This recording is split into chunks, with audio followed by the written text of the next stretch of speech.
Now, quite some time since we caught up with Dave Killalea of DK Lures. Way back in Series 1, I think it was, when we discussed the merits of the popular ferret and scale razor model. We've had a few developments since we saw you last time. We've brought in some new product. We've had a move. We've now got a purpose-built factory. There has been some changes. Well, since we saw you last time, we had just started back in lures. We just started DK Lures, and the two lures we had on range were the ferret and the scale razor. Both those lures have been fairly well accepted in the marketplace, particularly the scale razor. There's been some excellent captures on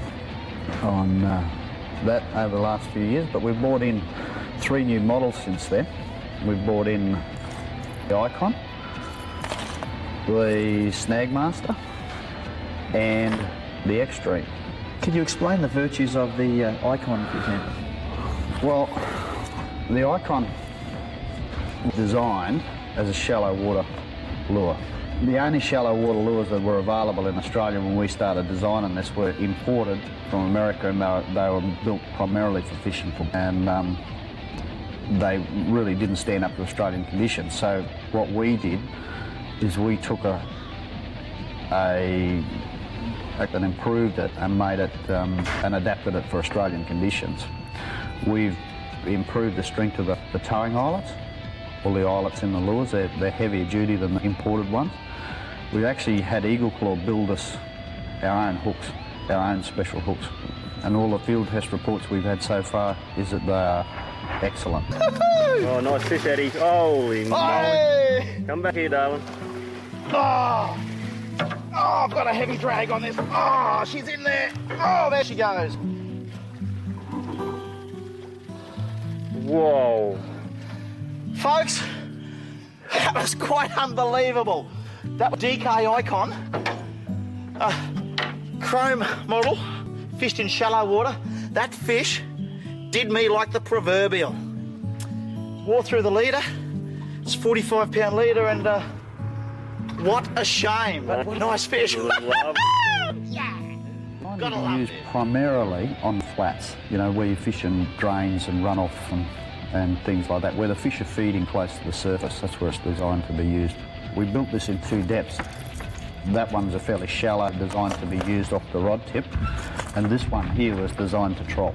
It's a slightly different bib shape, bib placement, and it's designed to troll, and you can troll this in less than an inch water. And now talk to me about the Snagmaster. Well, the Snaggy was designed for casting, and it was designed to fish in the timber. As its name suggests, it was designed to walk around the timber. Small in size, looks like a little potty mullet, and it's another lure that's designed not to float quickly. It's sort of neutrally buoyant, but it's low buoyancy. And the trick with the Snagmaster is realising that it's slow buoyancy. When you walk, it'll walk through the timber. And someone said to me the other day they were throwing it in places they thought they were going to see a tribe of lost pygmies come out. But you can get it out of just about anywhere. And because it's slow buoyancy, it tends to stay in the water, and when it's rising to walk it over the timber, that's when you get the strikes. It's got a little brother, the shallow Snaggy, and this one works extremely well in that same situation as the Icon. and the Extremes.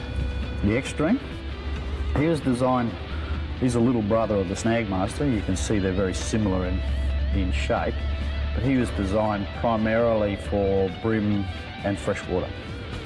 Primarily for the bream market in southeast Queensland and southern Australia. We designed that lure for fishing over oyster beds and he again comes in 2 depths. He's got the 15 plus, that'll run to 15 feet, and this one here will run to about 6 feet.